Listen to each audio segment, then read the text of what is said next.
Gladiators, they do have like Enchantress Rubik as their support duo. Offlane, Underlord, Nagasar, and Eskari. This can be really slow. Even though Celery is on one of his better heroes, if not the best hero, I'm not sure if you're going to be able to buy as much time. Like previous DPC tour, sure, he did have like, if things were not going correctly, he was up there providing time for his team until the carry comes online.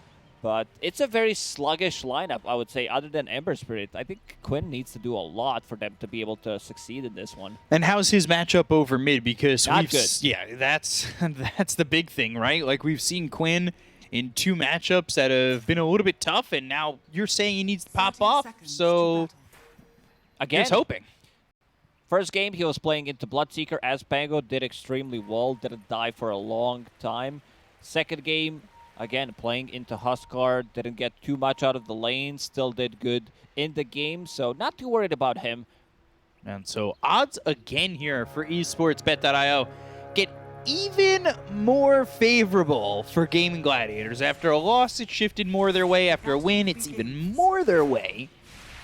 Would you say that it feels like that much of an implied victory for Gaimin Gladiators? Not really. I mean, I already said that I do favor Nigma's draft. And I feel like this bottom lane could be very difficult. Kuro on his, I don't even say signature Elder Titan, does bang it out from time to time when they need someone to frontline, deal some damage. Not going to be an easy one for Ace. But I was also wrong about a matchup Underlord a couple of days ago, so maybe I'm just not reading this hero correctly. Yeah, the Underlord just kind of popped off that game. They were using the ulti really well, moving that Fiend's Gate and coming around the map. They were pressuring, they were fighting a lot with the Underlord when we saw it last, the matchup that you're talking about. So it'll be interesting to see how Ace plays this Underlord. Mid matchup. Quinn already off to a great start. 5-2. Amar sitting at only 1 CS at the moment. And now a couple of these under the tower, so he's going to have to deal with that, and he'll just throw a Crypt Swarm to secure it. Grab the other one. So not all bad. Celery onto the early impetus, and we've seen this before. What kind of Enchantress do you want from this matchup? Do you want the Bobica farmy core, or do you want just the laid-back kind of Enchantress's healing kind of thing? No, I want to see more damage from Enchantress. I think they have a good kill threat. I want to see maybe if Nagasarn puts a point in and snare on a mid lane. This is the build that I've seen on Dead Prophet. Stormstormer does it when he's playing into this exact matchup, going for either Power Tread's first item, or he wants to get a Falcon Blade. So not going to have extra regen coming up from bottle, and you're going to be focusing on right-clicking him down. Look top, Durantio level 2. He's already 10-1. Securing a solid amount of CS against Mind Control. He felt pressured in the second game a little bit at times, but brought it back as the levels got higher for him, and I felt like he ultimately won that top matchup pretty heavily. So we'll see if he can do it again as GH is on this Disruptor. Last game it was Glimpse him for GH. Well, now he's the Disruptor. Yeah, he's himself. Also starting with Blightstone one more time. Wants to have that extra damage in the laning stage. Snare action. Puts that point in ensnare, as we mentioned, just to have a bit more control, because Enchantress doesn't provide you with much. How's Ace doing? Doing okay. 10 CS, same goes for Mind Control. Yeah, it's pretty even in terms of offlaners at the moment. Right now mid, though, you see Amar. He's just about to hit level 4. So it's not too far off that good start for Quinn. It's kind of mellowed out. They're both sitting close in the CS, and Amar's actually gotten a couple more denies. So 15-5 to the 18-2. Quinn doing a really good job in this mid matchup, having more CS than Dead Prophet, also putting an early point in Searing Chains just to be able to break Spirit Siphon. I mean, Quinn knows his matchups. He played pretty much against everything. Just like, oh, I want to play into bad matchups as well. Ooh, stop. No sleep gets lifted. Planned. Would have loved to have that sweep, maybe set up the multi-shot from Sumail, who survived a little bit longer this time around so far. He was abused in game number 2. It was really rough. Just died, what, 4 times in lane. Top lane, GH. Goes up that kinetic field and mind control, throwing out these axes, but a bit of shot flies his way, and it feels like Gaimin Gladiators are getting the better damage on these trades. Enchantress will take over the Hellbear Smasher. Now you need to be really careful. Healing Salve immediately popped by GH. Very low on resources in this lane. They do have Ring of Bassi for constant mana spam, but in terms of health, they need to bring some tangos to this lane. So Amar, the first one to get to level 5 in the mid lane. Mind control, impetus, there's first blood for Celery. They get the glimpse back, that's some damage. Oh no, Fairy Fire in backpack. Oof.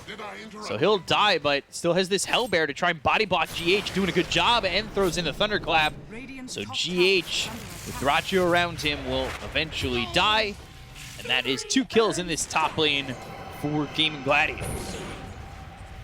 Great start for Gaimin in this lane. Enchantress gets the first blood, then Nagasiren gets some solo XP, pushing her very close to level 5. And mid lane, Quinn will get his bottle refilled.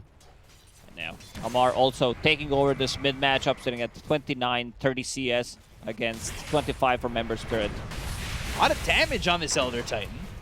Reduced from the Fade Bolt though, and still was hitting for a plus 118. Just not a lot of life to work with running in like that. It's Fade Bolt plus Atrophy Aura, so the extra damage you get from Astral Spirit, I don't think you even get it. I gotta check how much it is once he gets hit by level 2 Fade Bolt plus level 2 Atrophy Aura. Might even not have extra damage, so now he TP's back to the lane.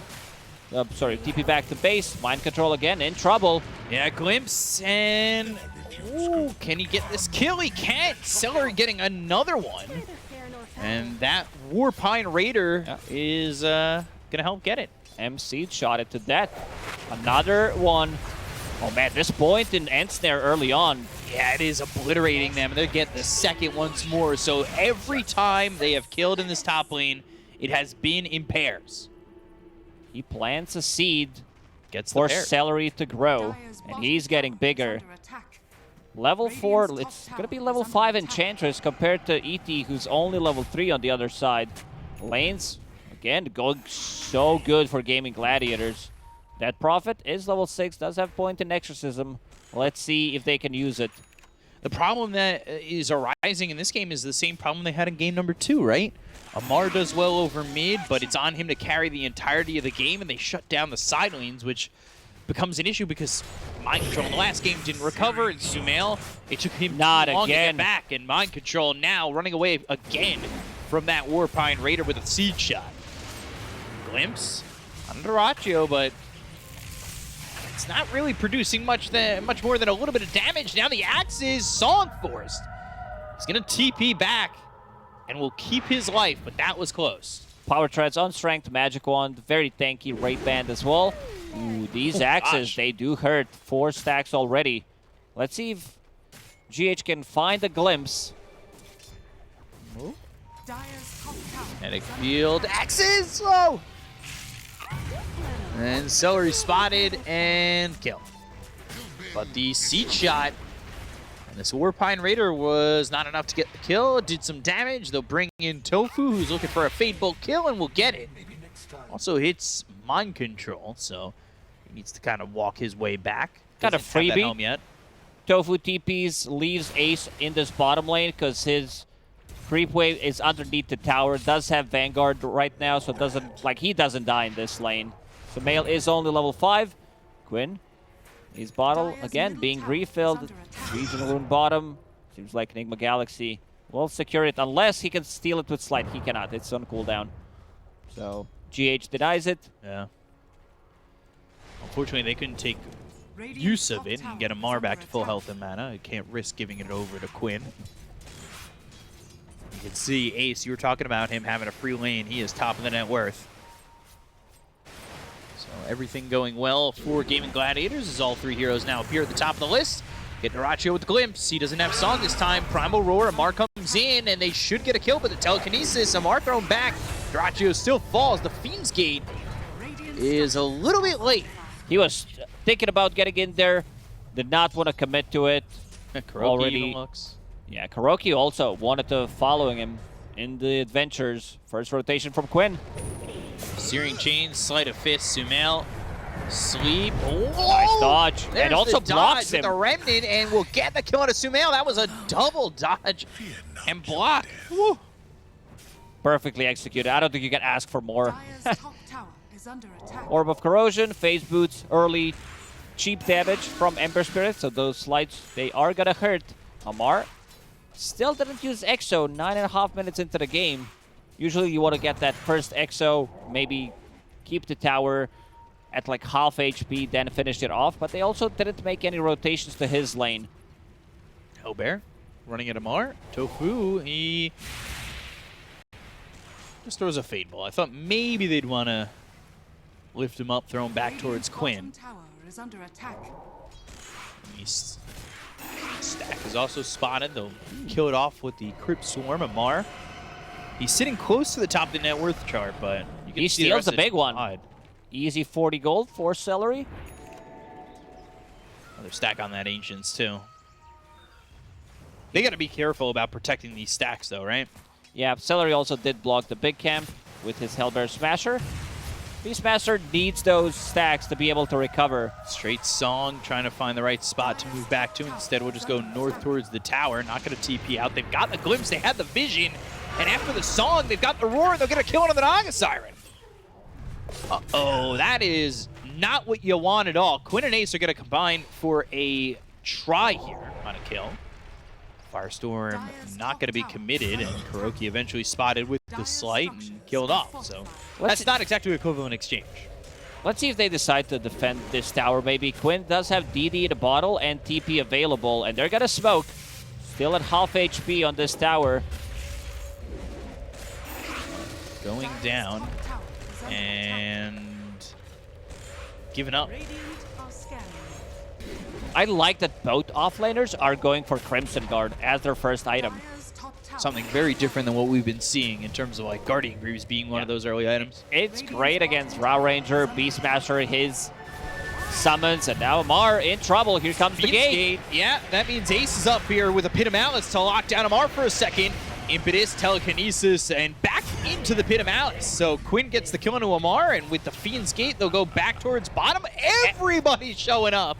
Let's just bring the numbers. Ace has 150 damage. Oh, Kuroki Kuroki seems very dead here. trying to hide, but spotted by Tofu. Sleep lands on a 2, not going to matter. Quinn with the double kill, and that's a double kill from top to bottom. Yeah, we talked about their lineup being very sluggish, but using Fiend's Gate to be everywhere on the map, it looks good. And Crimson Guard now done on Ace, so that's going to mitigate a lot of their damage. Beastmaster also getting closer to his, but not as farmed as Ace at the moment. The one who's struggling, again, is Sumail, sitting at 0-1-0. Didn't manage to get much, so needs to be able to catch up in the triangle, get some farm. Radiant's bottom tower has And fallen. try he will, but it's already a 5,000 net worth lead here for Gaimin Gladiators. Big advantage for them, and Amar hasn't been able to hold on to that lead that he had mid. It has gone away and is completely in favor of Quinn at the moment. Same thing happened in the previous game where he did dominate the matchup in terms of CS, but wasn't really able to push that forward towards something else. He died 2 times this time around, died only once, going into BKB next, which is going to be a big defensive tool. But this can also open up the map so much that Gaimin Gladiators, they can fight with 4, leave Dyrachyo to do his own thing. Yeah, he's been shut down a little bit in terms of the deaths that he's had. So when you've got someone like Quinn who can move, who's already on a mega kill streak and has some help from these supports, it's becoming an issue. And they get the kill into GH to look for mind control, and it's another double kill. Tofu keeping the distance just in case he decides to TP. Telekinesis was available. Crypt Swarm, Fade Bolt. It's a lot of damage from this position for Rubik. He can one-shot the waves with these 2 abilities as well, so expect him to be pushed in. Sumail still trying to get some farm here. Trying to find it anywhere.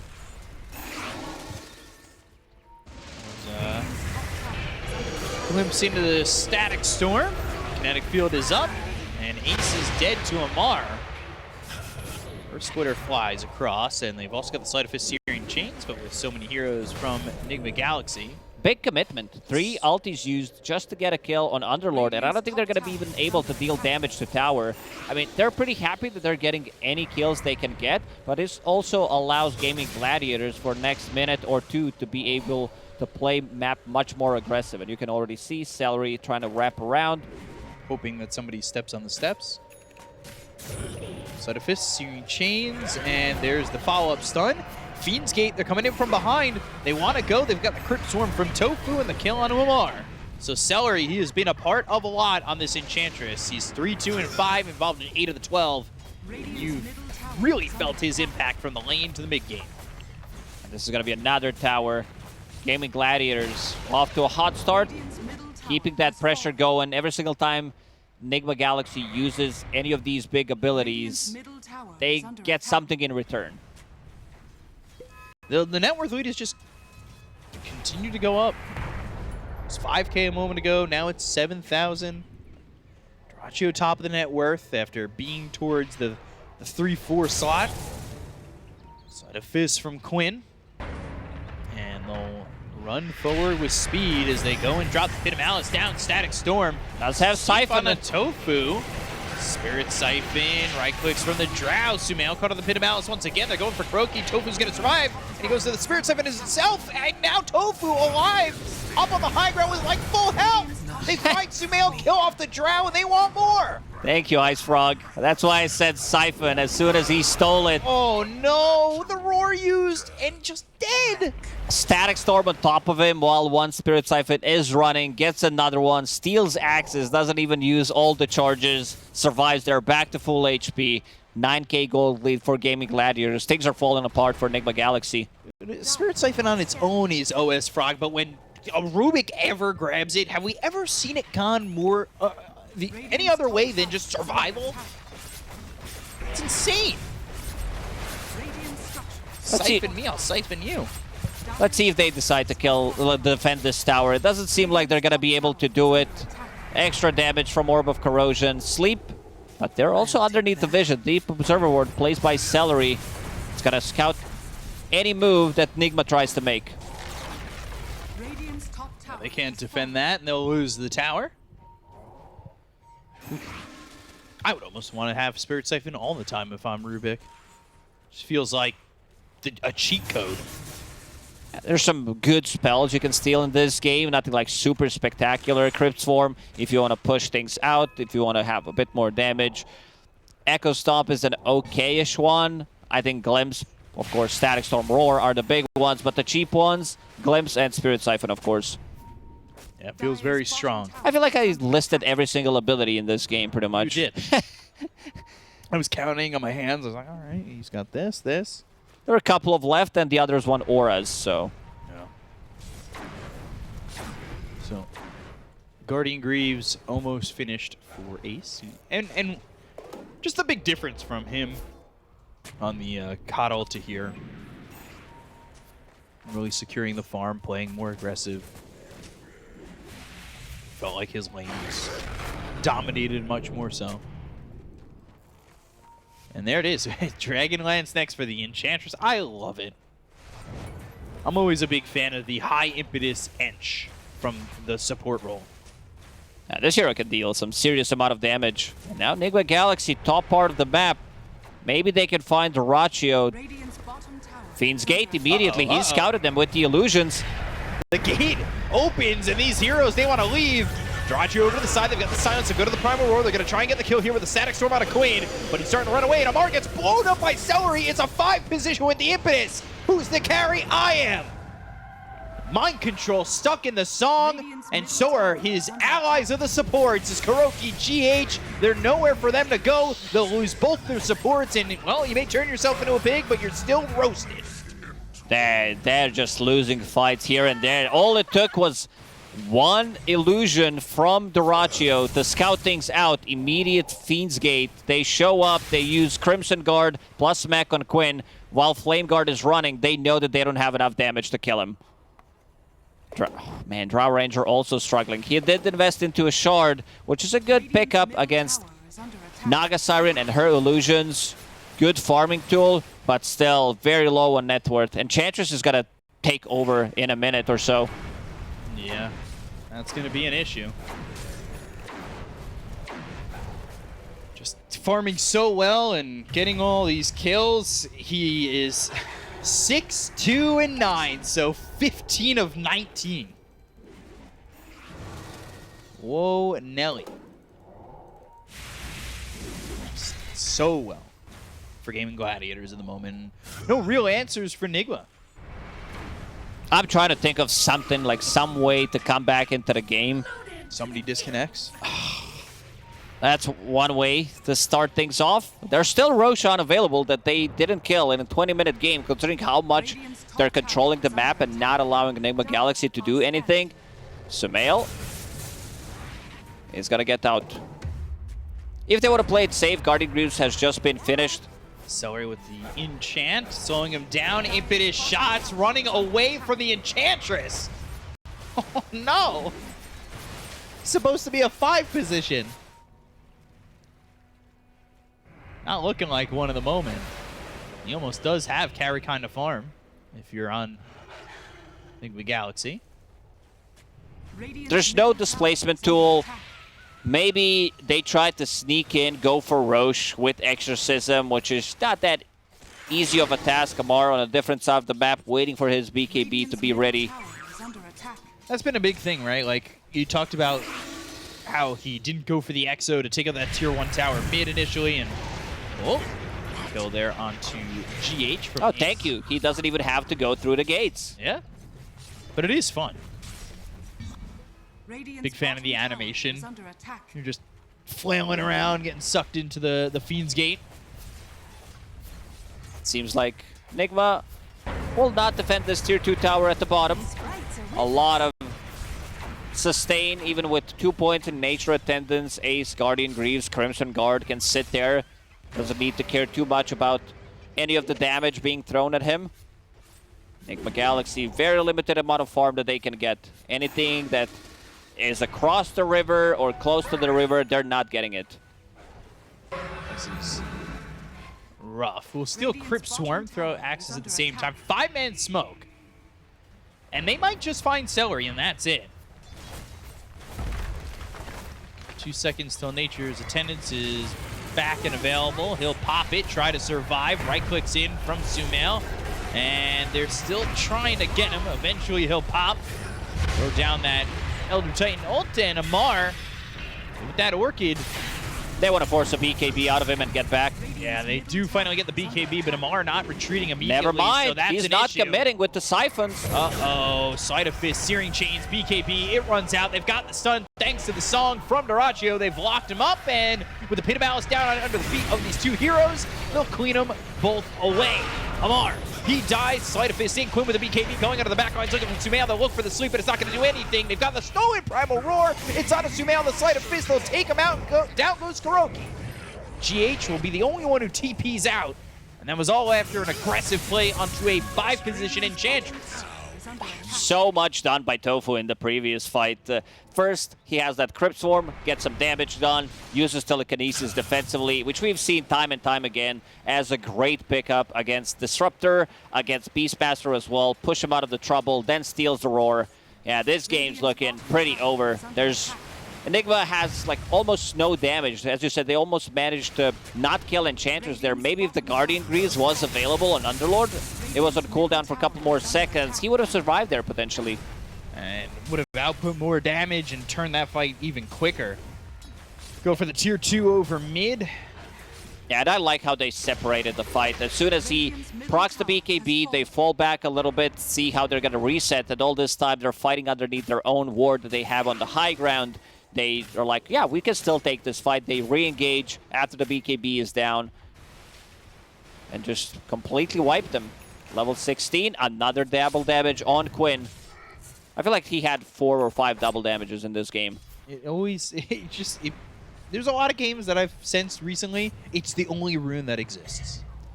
Maybe it's the most significant one that we talk about. Arcane Rune, I think it's the second best one. It's not like, oh, he has a Region Rune or Illusion. True. Like, Invis, 25 minutes into the game doesn't really do much unless you're playing the side lanes, getting the pickoffs. And now Ace. Just full, like, trinity of the items. Guardian Greaves, Crimson Guard, and Pipe. Pause comes out from Kuroki. You can see a smile on Quinn's face and Celery's face. They're taking this pause to keep the have PMA some going. good laughs, and laugh. yeah.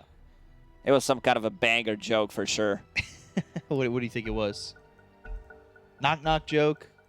Just a pun? Something good? I don't know. Hard to tell. Can't read lips. But judging by their faces, they had a pretty good laugh about it. Another smoke from Nigma Galaxy. Yeah, they smoke, but well, Gaimin Gladiators, they're in rush, so I don't know how you kill Naga Siren. She does have Heart Finish, Pupil's Gift as well, sitting at 3,000 HP. I don't even know if you need to pick up this Aegis. Quinn, he's going in. And BKB and just running down Amar. Now his BKB comes out, about to lose Quinn's BKB. That time's away. They go to the Fiend's Gate. They've got the Glimpse, and he could always just come back. They'll TP out on the Death Prophet, so escape, but Aegis in the hands of Naga Siren. All right, let's talk about the runes. Now it's Illusion Rune on Naga Siren, which is pretty hype. So Manta Style, Mirror Image. Illusion Rune, all there and available. I don't know how they get close. 25k gold lead, 25 minutes into the game. Still having that stolen Primal Roar. Celery trying to get some kills here with that impetus. Will help to take out Amar, and he's got buyback. They go to the Glyph, but it looks like Gaimin Gladiators are just going to stand their ground. I don't know how much they really need to worry about the damage output from the side of Nigma Galaxy at all with the advantage they have. Just used, so no silence is going to be coming their way. Hypothermia pops. Quinn getting a little bit low, but they've got the ensnare. The right clicks out onto the illusions. The remnant forward. There's another kill for Duraccio. They'll buy back on Amar. Inciderax is in trouble. The Pit of Malice locks up Kuroki for a second, and these illusions are making it tough for Nigma Galaxy to want to commit. There's just not enough damage. Crimson Guard, Atrophy Aura, Rubik's Fate Bolt, all this damage reduction. Let's see the combo. Pit of Malice. Song in, buyback used by the Disruptor, and now they'll go to the BKB from Quinn. It's back up once more. Pit of Malice, and Sumail is in it. They'll lose him in mind control. Remnant back towards Amaru, pops the BKB, but he's trying to run from everybody on the side of Gaimin Gladiators. He's siphoning and getting back into the base. Alive for now. Yeah, I think when it's time to call it, it is time to call it. They have no business left in this game, and Kura will do it. He'll bite the bullet and go to the GG call, and Gaimin Gladiators will take the series 2-1 in a back-end sweep. So Nigma gave hope in the first game, and then